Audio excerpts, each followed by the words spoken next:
Good morning Dallas. ఇవాళ ఒక మంచి సూపర్ ఎగ్జైటింగ్ టాపిక్ నేను మీ ముందుకు తీసుకొచ్చాను. NRI love letter to KTR. So general గా ఇద్దరు ప్రేమికుల మధ్య లవ్ లెటర్ రాసుకోవడం చూసాం, కానీ ఇది first time in the history NRI community KTR గారికి ఈ లవ్ లెటర్ రాయడం జరిగింది. సో అసలు ఈ యూకే యుఎస్ పర్యటనల వెనకాల ఉన్నటువంటి సీక్రెట్ ఏంటి, అసలు ఎజెండా ఏంటి? తెలంగాణ ఆవిర్భావ దినోత్సవం గానీ, పార్టీ ఆవిర్భావ దినోత్సవం గానీ ఏ రోజు కేటీఆర్ గారు దీన్ని మనం ఏ కోణంలో చూడాలి? అసలు కేటీఆర్ గారికి డాలస్ లో సిల్వర్ జూబ్లీ ఫంక్షన్ చేసేటువంటి నైతిక అర్హత ఉందా? ఎన్ఆర్ఐ లీడర్షిప్ అపాయింట్మెంట్ కావాలని కోరితే కనీసం అపాయింట్మెంట్ ఇవ్వనటువంటి కేటీఆర్. సో మరి ఇప్పుడు డాలస్ లో జరిగేటువంటి మీటింగ్ తర్వాత ఎన్ఆర్ఐలు అందరూ మరి కేటీఆర్ గారికి ఐ లవ్ యూ చెప్తారా, ఐ హేట్ యూ చెప్తారా? నమస్తే ఫ్రెండ్స్, నేను మీ Errabelli Rajinikanth, political analyst. Good morning Dallas. ఇవాళ ఒక మంచి సూపర్ ఎగ్జైటింగ్ టాపిక్ నేను మీ ముందుకు తీసుకొచ్చాను. సో ఏంటి ఆ టాపిక్ అని చెప్పి ఆలోచిస్తున్నారా?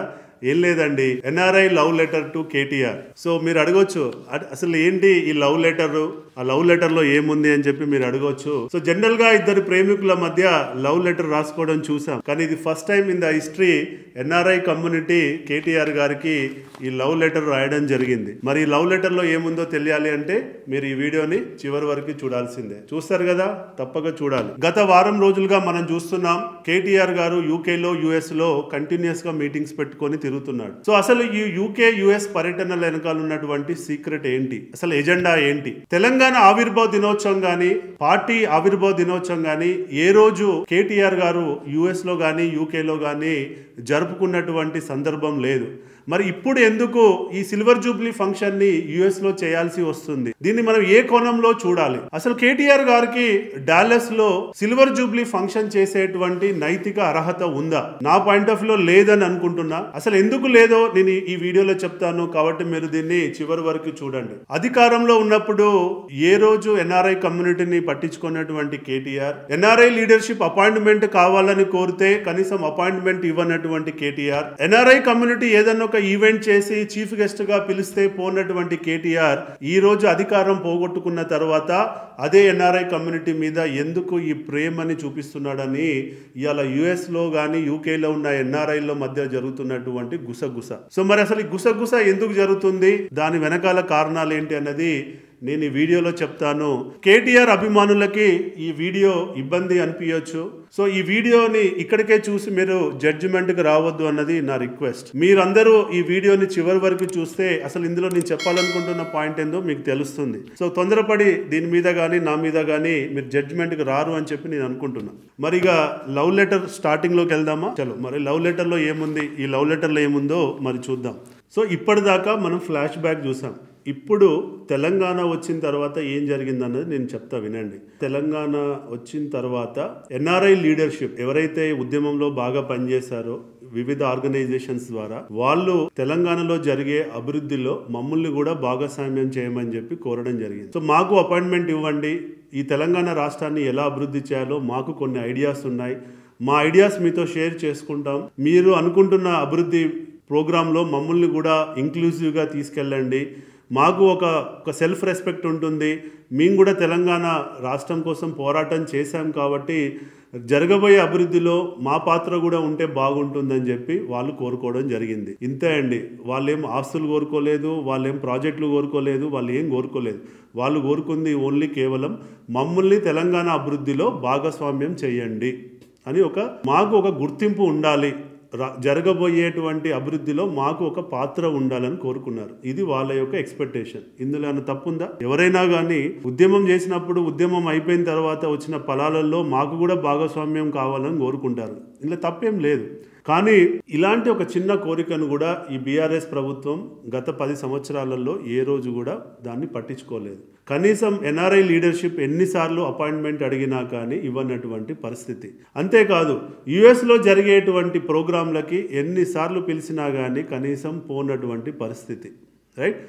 ఇదే కేటీఆర్ గారు యుఎస్లో జరిగిన ఏదన్నా ఒక తెలంగాణ కన్వెన్షన్కు పోయాడా మీరు చెప్పండి. ఎప్పుడన్నా ఈ రోజు వరకు ఏ రోజన్నా ఒక కన్వెన్షన్కి వెళ్ళాడా? ఏ రోజు కూడా వెళ్ళలేదు. అంతేకాదు తెలంగాణ ఏర్పడ్డ తర్వాత టీడీఎఫ్, ఇంతసేపు నేను చెప్పినటువంటి టీడీఎఫ్ వాళ్ళు తెలంగాణ గ్లోబల్ కన్వెన్షన్ ఇదే డాలస్లో 2016లో చేయాలని చెప్పి నిర్ణయించుకోవడం, ఇదే డాలస్లో చేయాలని చెప్పి నిర్ణయించుకున్న తర్వాత వాళ్ళు వచ్చి కేసీఆర్ గారిని చీఫ్ గెస్ట్గా పిలవాలని చెప్పి ఇదే హైదరాబాద్లో మకాం వేసి 10 రోజులు ట్రై చేసినా కానీ వాళ్ళకి అసలు అపాయింట్మెంట్ దొరకలేదు. ఇది వాస్తవం, చాలా మందికి తెలియదు. అంతేకాకుండా కేటీఆర్ గారిని చీఫ్ గెస్ట్గా ఇన్వైట్ చేస్తే తను వస్తానని యాక్సెప్ట్ చేయడం జరిగింది. తాను కూడా యుఎస్ బిజినెస్ ట్రిప్ ప్లాన్ చేసుకున్నాడు. యుఎస్లో బిజినెస్ ట్రిప్ అయిపోయి కాలిఫోర్నియాలో ఉండి కూడా తెలంగాణ గ్లోబల్ కన్వెన్షన్కి రాలేదు. ఈ తెలంగాణ గ్లోబల్ కన్వెన్షన్ ప్రెసిడెంట్ అయినటువంటి విషు కల్వల గారు మరియు అతని టీం ఎన్నిసార్లు కాలిఫోర్నియాలో ఉన్న కేటీఆర్ని ఎన్నిసార్లు రిక్వెస్ట్ చేసినా కానీ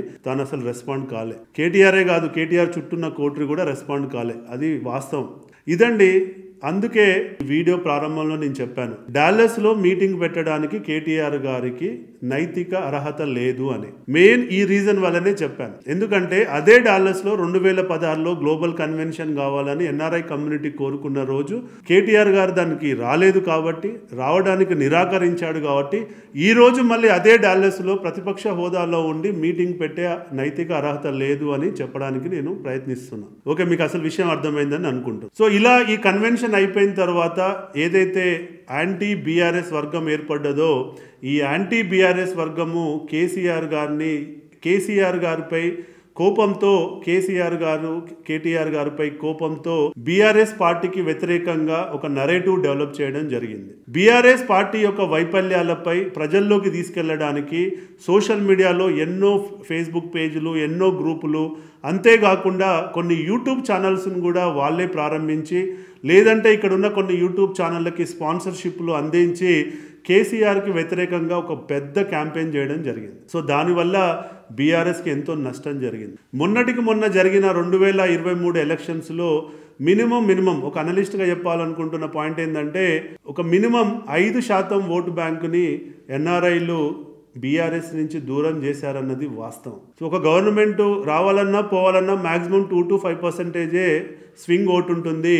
ఆ స్వింగ్ ఓటును కూడా ఈ ఎన్ఆర్ఐలు ఇన్ఫ్లుయెన్స్ చేశారన్నది వాస్తవం. 2023లో బీఆర్ఎస్ పార్టీ ఓడిపోయిన తర్వాత బీఆర్ఎస్ పార్టీ చేసుకున్నటువంటి పోస్ట్ మార్టంలో ఎన్ఆర్ఐల వల్ల కూడా కొంత ఓటు నష్టం జరిగిందన్నది కేటీఆర్ గ్రహించాడు. కాబట్టి ఈ ఎన్ఆర్ఐల వల్ల ఒక 5% ఓటు ఎట్లాగూ దెబ్బతింది కాబట్టి మళ్ళీ అధికారంలోకి రావాలి అంటే ఎన్ఆర్ఐల సపోర్ట్ కూడా అవసరం అని చెప్పి తెలుసుకున్న కేటీఆర్ ఈ రోజు మళ్ళీ వాళ్ళతో ప్యాచప్ చేసుకోవడం కోసం ఈ ట్రిప్ ప్లాన్ చేసుకోవడం జరిగింది. సో మనిషి తప్పు చేయడం సహజం, చేసిన తప్పును సరిదిద్దుకోవడం ముఖ్యం. కాబట్టి ఈ రోజు కేటీఆర్ ఎక్కడ తప్పు చేశాడో తెలుసుకున్నాడు కాబట్టి దాన్ని సరిదిద్దుకోవడం కోసమే ఈ రోజు యుఎస్ పర్యటన, యూకే పర్యటన చేయడం జరుగుతుంది. సో ఏ లీడర్ అయినా చేసిన తప్పును తెలుసుకొని దాన్ని దిద్దుబాటు చర్య చేసుకోవడము ఒక లీడర్కు ఉండేటువంటి గొప్ప లక్షణం. కాబట్టి ఈరోజు కేటీఆర్ కూడా అదే దిశలో ప్రయాణిస్తున్నాడని చెప్పి నేను అనుకుంటున్నా. రాబోయే కాలంలో తను సీఎం కావాలి అని అంటే సబ్బండ వర్గాల యొక్క సపోర్ట్ ఎంతైనా అవసరం, అందులో ఎన్ఆర్ఐల యొక్క అవసరం కూడా ఉంది. కాబట్టి వాళ్ళందరితో మళ్ళీ ఉద్యమం టైంలో ఎలాంటి ఫ్రెండ్షిప్ ఉందో అలాంటి ఫ్రెండ్షిప్ కొరకే తను ఈ ట్రిప్ ప్లాన్ చేసుకున్నాడని చెప్పి నేను అనుకుంటున్నాను. సో ఫ్రెండ్స్, ఇప్పటి వరకు ఎన్ఆర్ఐ కమ్యూనిటీ బీఆర్ఎస్ మధ్య ప్రేమ ఎలా ప్రారంభమైంది, ఎలా బ్రేకప్ అయిందో మనం చూసాం. సో మళ్ళీ వీళ్ళిద్దరి మధ్య ప్రేమ చిగురించాలంటే ప్రధానంగా 10 డిమాండ్స్ అండి. ఈ 10 డిమాండ్స్ బేసికల్ గా బీఆర్ఎస్ పార్టీ గత 10 సంవత్సరాలు అధికారంలో ఉన్నప్పుడు కేసీఆర్ గారి నాయకత్వంలో ఈ 10 డిమాండ్స్ నెరవేరుతాయని చెప్పి ఎన్ఆర్ఐ కమ్యూనిటీ గట్టిగా కోరుకుంది. ఎప్పుడైతే ఈ డిమాండ్స్ని కేటీఆర్ కానీ బీఆర్ఎస్ ప్రభుత్వం కానీ పట్టించుకోలేదో అప్పటి నుంచే వీళ్ళ మధ్య గ్యాప్ పెరిగింది.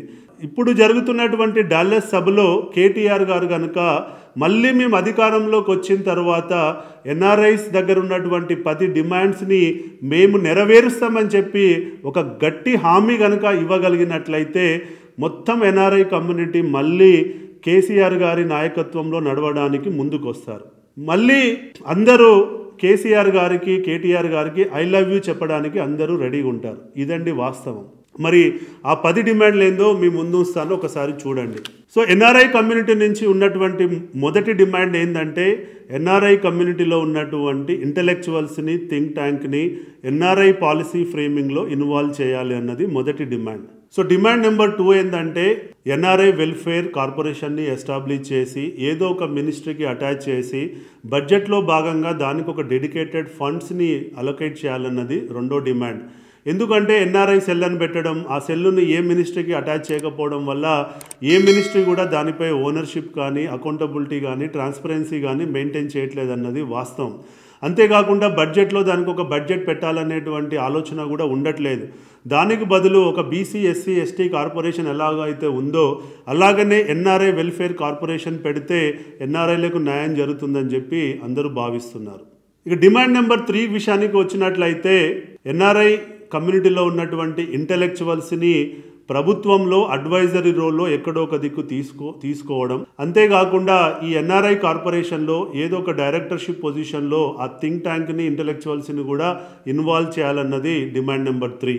సో డిమాండ్ నెంబర్ 4 ఏంటంటే తెలంగాణ ఉద్యమంలో పనిచేసినటువంటి ఎన్ఆర్ఐ ఉద్యమకారులని గుర్తించి వాళ్ళని తెలంగాణ ఆవిర్భావ దినోత్సవం రోజు వాళ్ళని ఫెలిసిటేట్ చేసుకోవాలి, వాళ్ళని గుర్తించాలి అనేది డిమాండ్ నెంబర్ 4. డిమాండ్ నెంబర్ 5 వచ్చేసి తెలంగాణ ప్రావసీ దివస్. దీనిని ప్రభుత్వం అఫీషియల్ గా ప్రతి సంవత్సరం నిర్వహించాలన్నది ఒక డిమాండ్. డిమాండ్ నెంబర్ 6 ఏంటంటే తెలంగాణ రాష్ట్రం ఏర్పడ్డాక ఎలాగైతే సమగ్ర కుటుంబ సర్వే చేసి ఎట్లయితే సోషల్ సెన్సెస్ని క్రియేట్ చేశారో అలాగనే భవిష్యత్తులో ఎన్ఆర్ఐ కుటుంబ సర్వే ఒకటి చేయాలి.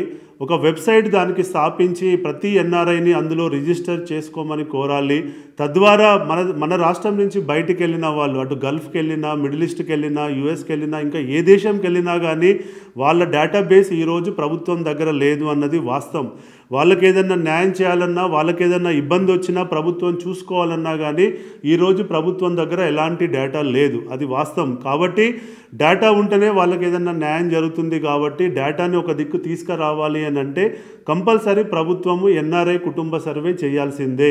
ఇది చేస్తే కానీ వాళ్ళకి మనం అందుబాటులోకి వెళ్ళే పరిస్థితి ఉండదు. కాబట్టి ఇది ఎన్ఆర్ఐ కమ్యూనిటీ నుంచి ఉన్నటువంటి ప్రధానమైన డిమాండ్.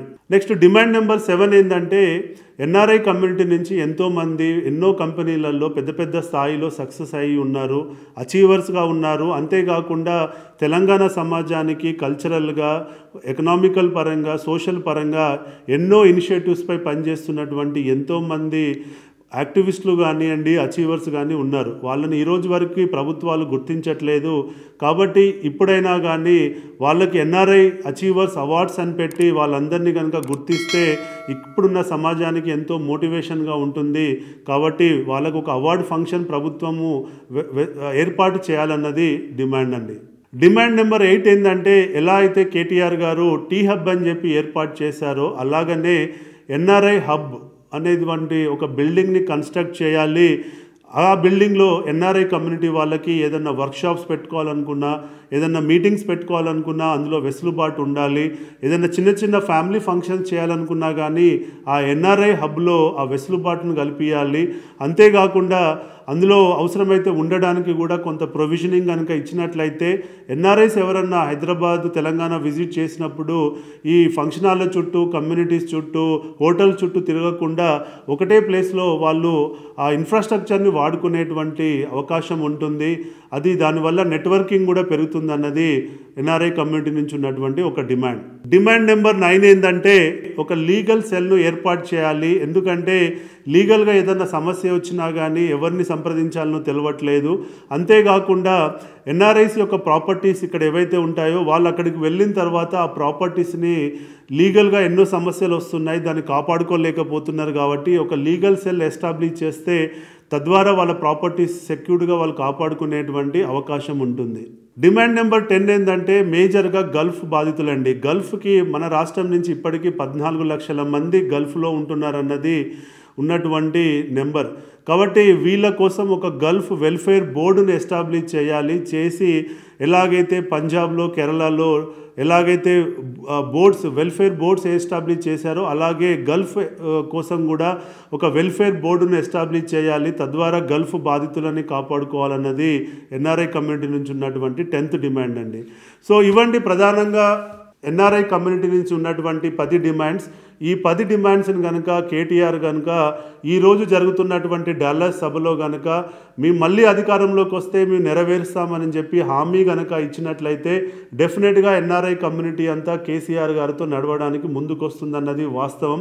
కాబట్టి ఇప్పటికైనా దిద్దుబాటు చర్య కింద ఈ జరిగిన నష్టాన్ని పూడ్చుకోవడం కోసమైనా కేటీఆర్ గారు ఈ అన్ని అంశాలపై ఆలోచిస్తాడని చెప్పి నేను కోరుకుంటున్నా. సో మరి ఇప్పుడు డాలస్లో జరిగేటువంటి మీటింగ్ తర్వాత ఎన్ఆర్ఐలందరూ మరి కేటీఆర్ గారికి ఐ లవ్ యూ చెప్తారా, ఐ హేట్ యూ చెప్తారా అనేది మనందరం వెయిట్ చేసి చూద్దాం. సో ఫ్రెండ్స్, ఇదండి నేను ఈ వీడియోలో చెప్పాలనుకుంటున్నటువంటి కన్స్ట్రక్టివ్ క్రిటిసిజం. ఓకే, సో ఇందులో ఎలాంటి ఎజెండాలు ఏమీ లేవు. ఏది మాట్లాడినా తెలంగాణ ప్రజలు తెలంగాణ సమాజానికి హెల్ప్ కావడం కోసమే ఈ జనపక్షం ఈ రజనీకాంత్ మాట్లాడాలని అనుకుంటున్నాడు. దానికోసమే వీడియో చేశాడు తప్ప ఇందులో ఎలాంటిది లేదు. కాబట్టి నచ్చితే మీరు 10 మంది షేర్ చేయండి. మీకు ఏదన్నా నేను చెప్పిన దాంట్లో కౌంటర్ ఆర్గ్యుమెంట్ ఉంటే తప్పకుండా మీరు మెసేజ్ రూపంలో దీన్ని కౌంటర్ చేయొచ్చు. దానిపై కూడా నేను స్పందిస్తాను. నచ్చితే మాత్రం 10 మంది షేర్ చేయండి, ఛానల్ని సబ్స్క్రైబ్ చేసుకోండి. నేను మరిన్ని వీడియోలతో మళ్ళీ మీ ముందుకు వస్తుంటాను. జై హింద్, జై తెలంగాణ.